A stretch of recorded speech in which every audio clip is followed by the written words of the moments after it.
Today I'm going to explain how to register to vote in California, which you can do either online or using a paper form.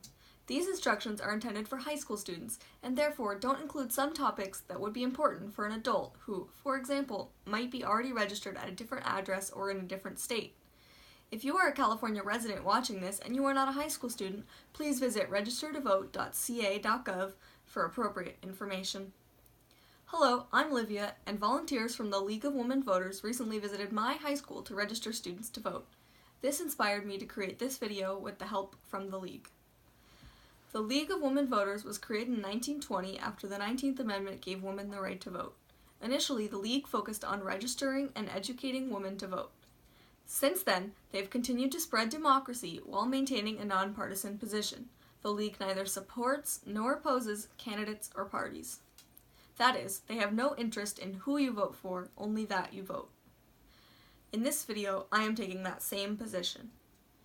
Ours is a government of the people, by the people, and for the people, and you and I are the people. Without our participation, this government will not work.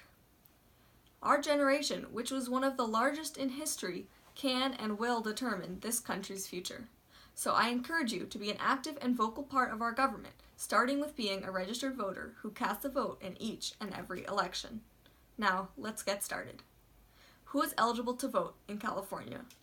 U.S. citizens who are California residents, not currently serving a sentence or on parole for a felony, age 18 by the next election day, June 5th, 2018 primary, or November 6th, 2018 general election. Not judicially determined to be incompetent to vote, and registered 15 days before an election. In addition, 16 or 17-year-olds can pre-register to vote and will automatically become registered when they turn 18. As I mentioned, to register or pre-register to vote in California, you can either use a paper form or you can register online. To complete the voter registration process entirely online at registertovote.ca.gov, you must have handy both your driver's license or California ID card and the last 4 digits of your social security number. Using these forms of identification, California can link your voter registration to your DMV signature and your registration will be complete. If you have only one of these forms of identification, your online registration will require a second step where you print the form, sign it, and send it to the registrar. The paper form is in some ways easier because you only need to have one of the 2 forms of ID to complete the voter registration process. The form is available at many locations including County Registrar of Voters' offices, Department of Motor Vehicles, and many libraries.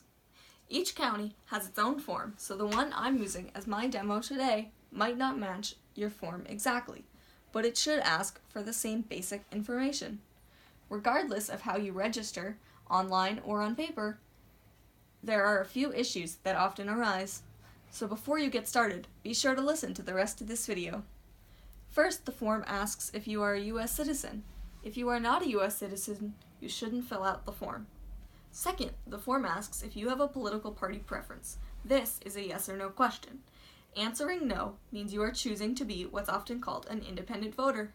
If you choose to be an independent voter, you can still vote in all general elections and in all the presidential primaries except the Republican and Green Party primaries. To be clear, independent voters can still vote in the other party primaries, Democratic, Libertarian, etc. If you answer yes to the question, do you have a political party preference, you must check a box for one of the political parties listed on the form. Note that one of the parties is called the American Independent Party. This is not the same thing as being an independent voter. It means you are choosing to be affiliated with this specific conservative party. If it fits your political views, that is fine. But apparently, more than 1/3 of those who check this box do so under the mistaken belief that they are opting to be independent voters. As I said before, if you want to be independent of party affiliations, you have to check no in response to the party preference question. Third, the form asks if you want to vote by mail. This is a great option for high school students who might be off at college or in another town or state at the time of an election. Your parents can forward your ballot to you in time for you to vote. If you later decide to re-register to vote at your college address, that's fine too. But if you're watching this video right now, I encourage you to register today in California. We have important races coming up in 2018, including primaries for California's governor and for one of our U.S. Senator slots on June 5th and a general election in November. Fourth, although the rest of the voter registration form is pretty straightforward, I want to mention something that many people miss.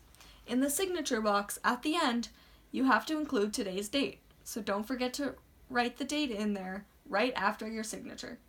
If you are registering online at registertovote.ca.gov, the system should check whether you have completed the form correctly, but if there are any problems with your submission, the Secretary of State's office will let you know. If you are using the paper form, I recommend that you have someone else to check it for completeness. It is very easy to miss something. Then, tear off the bottom third, which is your receipt. The rest can be folded in half, taped closed, and placed in the mail. Postage is not necessary. In a few weeks, you will receive a postcard confirming that your registration or pre-registration has been received. If you have any other questions about registering to vote, visit registertovote.ca.gov or the website of your county's voter registrar. And when it comes time to vote, make sure you educate yourself about what's on the ballot. The League of Women Voters has some excellent non-partisan information available at votersedge.org. Bookmark it. Congratulations on becoming a registered voter.